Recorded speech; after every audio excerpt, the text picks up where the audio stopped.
అమెరికాలో టాప్ విభాగాలకు సంబంధించినటువంటి సైనికులు అనబడే వాళ్ళు పశ్చిమాసియాకు పెద్ద ఎత్తున వస్తూ ఉన్నారు అని, కనీసం 5,000 మంది సైనికులు ఇరాన్ భూభాగంలో అడుగుపెట్టబోతున్నారు అని, ఈ ఖాగ్ జల దీవిని స్వాధీనం చేసుకోవడమో, లేదా ఇరాన్ కీలక నేతలు ఇంకెవరైనా ఉంటే వాళ్ళని ఏమైనా కనుక వీళ్ళు బందీలుగా పట్టుకోవడం, ఏదో మొత్తం మీద అయితే చేయబోతున్నారు అని ప్రపంచ మీడియా విశ్లేషించుకుంటూ వెళ్తూ ఉంది.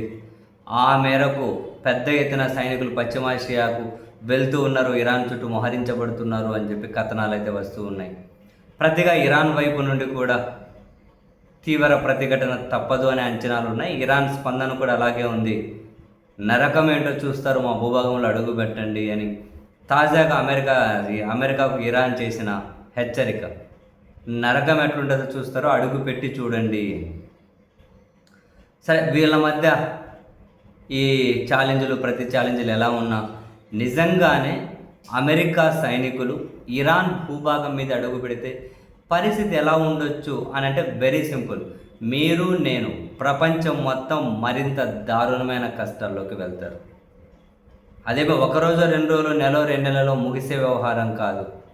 అండ్ అమెరికా సైనికులు ఇరాన్ భూభాగంలో అడుగుపెట్టి వాళ్ళు చేయగలిగింది కూడా ఏమీ ఉండదు.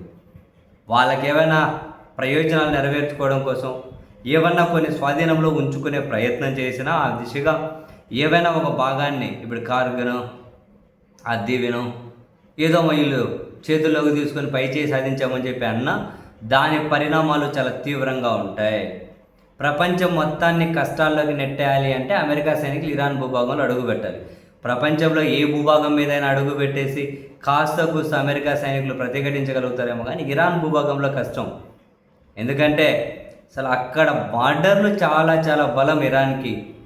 ప్రపంచంలో లేని కాంప్లికేటెడ్ అంటే చాలా ఎత్తైన పర్వతాలు, చాలా కాంప్లికేటెడ్ ఉంటాయి, విస్తృతమైన ఎడారులు, చుట్టూ సముద్రాలు, నదులు, చాలా ఇరాన్ భూభాగం వాళ్ళకి అదే ప్లస్ ఆ బౌండరీస్ కూడా. అందుకే ఇరాన్ మీద దండెత్తి గెలిచిన వాళ్ళు చరిత్ర ఎప్పుడు ఎవ్వరూ లేరు చరిత్రలో. అండ్ వీళ్ళు అమెరికా సైనికులు కనుక అడుగుపెట్టి అక్కడికి వెళ్తే ఏమన్నా కనుక ప్రజల నుంచి వీళ్ళకు మద్దతు దక్కేటట్లు అయితే వీళ్ళ పని ఏమన్నా కాసింత సులువు అవుతుందేమో. కానీ ఇరాన్ ప్రజలు అమెరికాకు మద్దతు ఇస్తారని చెప్పి ప్రపంచంలో ఎవరు అనుకోరు, ఇప్పుడు అనుకోవట్లేదు కూడా. వాళ్ళు అమెరికా మీద రగిలిపోతూ ఉన్నారు, ఇటువంటి పరిస్థితిని తీసుకొని వచ్చారు మాకు అని. కానీ ఇరాన్ ప్రజలు కనుక వీళ్ళకు మద్దతు ఇచ్చేటట్లయితే అమెరికా ఎప్పుడూ ఆ పని చేసేది. సో ఇరాన్ ప్రజల మద్దతు లేకుండా వాళ్ళ దేశ భూభాగంలో అడుగుపెట్టి సాధించడానికి ఏమీ ఉండదు, ప్రపంచాన్ని కష్టాల్లోకి నెట్టడం తప్ప. ఇప్పుడు ఇక్కడ వీళ్ళు హర్మూజ్ జలసం దగ్గరికి వెళ్దామంటే ఆ పక్క బాబల్ మాండేట్ ఎర్ర సముద్రం దాన్ని మూసేసే పరిస్థితి వస్తే ఇప్పటికీ ఆశ్చర్యం. ఇరాన్కి సంబంధించినటువంటి హౌతీలైనా, హెజ్బుల్లాలైనా, ఇరాకీలు మిలీషియాలైనా ఎందుకు సైలెంట్గా ఉన్నారు, వాళ్ళ వ్యూహం ఏంటి అని. ఒకవేళ వాళ్ళు అక్కడ రంగంలోకి దిగి దాన్ని కనుక మూసేసారు అనుకో అయిపోయాయి. ఇక ఇటు ఏషియాకి యూరప్ కూడా మొత్తం లింకే తగ్గిపోతుంది. ఇంకా ఆ కష్టాలు మామూలుగా ఉండవు. ఇంకా వేరే దేశాల నుంచి చమురుగానే ఆగిపోతుంది, ఇంకా హర్మూజ్ నుండే కాకుండా. సో ఏ విధంగానూ పాజిటివ్ కాదు. వీళ్ళేదో ఇరాన్ నాయకులను చంపేస్తాము, అక్కడేదో 1-2 భూభాగాలను స్వాధీనం చేసుకుంటాము, అట్లా ఇట్లా అనుకుంటే మొత్తం ప్రపంచ ప్రజలతోటి వీళ్ళు గేమ్ ఆడినట్లు, ప్రపంచ ప్రజలను రిస్క్లోకి నెట్టేసినట్లు. అమెరికా పని చేసింది అంటే ఇంక ప్రపంచం మీద వాళ్ళు కక్ష కట్టినట్లు. ఇరాన్ భూభాగంలో అడుగు పెట్టాలనుకుంటే మాత్రం ఇంపాసిబుల్. 1960sలో క్యూబాలో ఫిడెల్ క్యాస్ట్రో అనుకొని ఈ విధంగా దించేద్దాం, ఏదో ఒకటి చేద్దాం అనుకొని అక్కడగానే అడుగు పెట్టారు. 4 రోజులైనా వాళ్ళ చేతిలో వాళ్ళు వీళ్ళని చంపేయడమే కాదు, చాలామందిని బందీలుగా తీసుకొని బతుకు తీవుడా మమ్మల్ని వదిలేసి మేము పోతామని చెప్పారు. 4 రోజులు ట్రై చేశారు.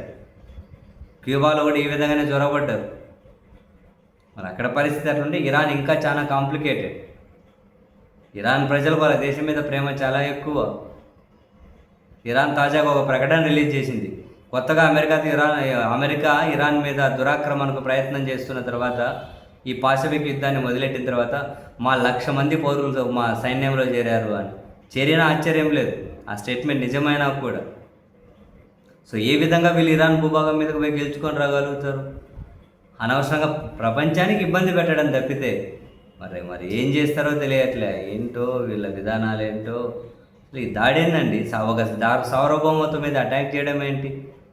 తప్పుల మీద తప్పులు చేస్తుంది అమెరికా. సరే మమ్మల్ని ఎవడు ఎదిరించే వాళ్ళు లేడు కదా అని చెప్పి ఇష్టరీతిన ప్రవర్తించుకుంటూ పోతే కాలం ఎప్పుడూ ఒకేలాగా ఉండదులేండి.